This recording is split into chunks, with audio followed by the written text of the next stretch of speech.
വെള്ളമുണ്ട ഗ്രാമപഞ്ചായത്ത് ജനുവരി 9 വിവരാവകാശ നിയമപ്രകാരം നൽകിയ മറുപടിയാണിത്. ബാണാസുര മലയിലെ അത്താണി മെറ്റൽസിന്റെ ക്വാറിക്ക് പഞ്ചായത്തിന്റെ അനുമതിയില്ലെന്നാണ് രേഖ പറയുന്നത്. എന്നാൽ ഇപ്പോഴും ടൺ കണക്കിന് പാറയാണ് ഇവിടെ നിന്നും പൊട്ടിക്കുന്നത്.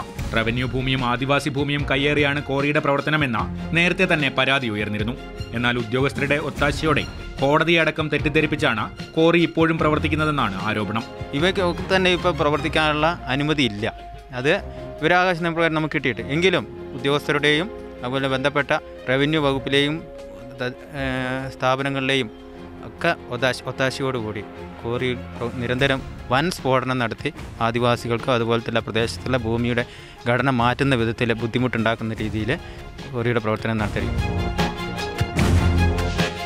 ക്വാറിക്ക് സമീപത്തെ കോളനികളിൽ താമസിക്കുന്ന ആദിവാസികളും പലതവണ പരാതി നൽകിയിരുന്നു. മറ്റൊരു സ്ഥലത്തെ എക്സ്പ്ലോസീവ് ലൈസൻസ് ഉപയോഗിച്ചാണ് ക്വാറി പ്രവർത്തിക്കുന്നതെന്നും ആക്ഷേപമുണ്ട്. ഉരുൾപൊട്ടൽ മേഖലയായ ബാണാസുര മലയിൽ ഖനന പ്രവർത്തനങ്ങൾ അനുവദിക്കരുതെന്ന് സെസ്സിന്റെ പഠന റിപ്പോർട്ടിലും ചൂണ്ടിക്കാട്ടിയിരുന്നു. മാതൃഭൂമി ന്യൂസ്.